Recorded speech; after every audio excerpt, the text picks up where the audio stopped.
Hammaga salom. Men bugun sizlar bilan present continuous tense ni o'taman. Bu hozirgi davomiy zamon degani. Hozirgi davomiy zamon.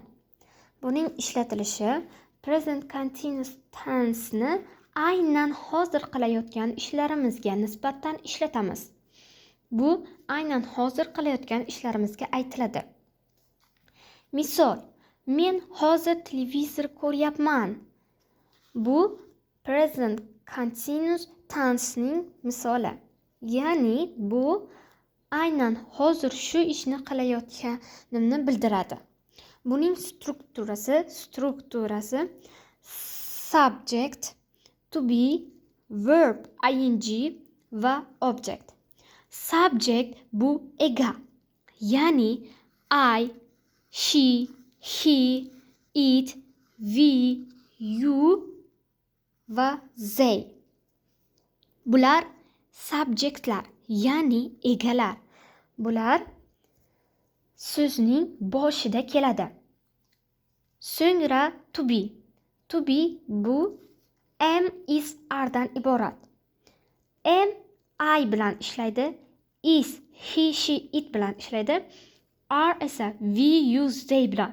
Bu doim mana shu subjektlardan keyin keladi. Bundan keyingisi verb ing. Verb ing bu fe'l. Agar gapda fe'l kelsa, uning oxirida ing qo'shimchasi qo'shiladi. Ing qo'shimchasining ma'nosi yapti degan ma'noni bildiradi. Agar qaysi so'zda fe'l kelsa, uning orqasida ing yapti degan ma'noni anglab beramiz. Keyingisi object. Object gapning davomi. Bu gapni davom etayotganimizni aytiladi. Misol, she is driving a car now. Now bu yangi degani emas. Hozir sizlarga tushuntirib beraman. U hozir mashina haydayapti. Ko'rib turganingizdek, strukturaga qarasak, ing yapti degan ma'noni anglatadi. Subject, to be, verb ing, mana bu fe'l, bu esa qo'shimchasi. Keyin esa object kelyapti, gapning davomi. Bu albatta plus bilan keladi. Bular nima? Bularning strukturasi mana bunday ishlaydi. Agar siz shunday oddiy gap qo'yib bermoqchi bo'lsangiz, bunda subject, to be, verb ing va object yordamga keladi. Agar siz gapda yo'q, men bunday qilmayman degan gap aytmoqchi bo'lsangiz, bunda albatta sizga subject, to be, not, verb ing va object yordamga keladi. Albatta o'rtaga to be dan keyin not qo'yiladi. Ko'rib turganingizdek, gapda ham shunday. To be dan keyin not so'zi kelgan. Agar siz savol tariqasida bermoqchi bo'lsangiz, albatta birinchi bo'lib to be oldinga chiqadi. Xohlagan zamonda, ya'ni hamma zamonda shunday. To be oldinga chiqadi. To be, so'ngra subject, ega, verb ing va object.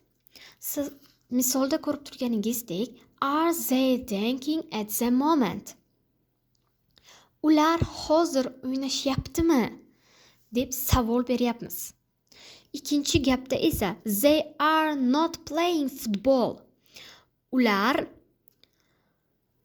futbol o'ynashmayapti deb aytyapmiz. Now hozir degan ma'noni bildiradi. Uning bu present continuous tense ni signal so'zi. At the moment, now, right now. Bu uchalasi ham aynan hozir degan ma'noni bildiradi. Ya'ni bu so'zda kelganda hayron bo'lib qolmasdan, bu yangi deb demanglar. Bu aynan hozir degan ma'noni bildiradi. Aynan hozir qilayotgan ishimizni bildiramiz. Masalan, men aynan hozir sizlarga video olib ko'rsatyapman. Hammaga tushunarli bo'lgan bo'lsa, ajoyib. Agar tushunmagan bo'lsangiz, menga albatta kommentariyaga yozib qoldiring. Agar bu mavzu sizga yoqqan bo'lsa, men keyingi mavzularimda bundan ham ajoyib olishga so'z beraman.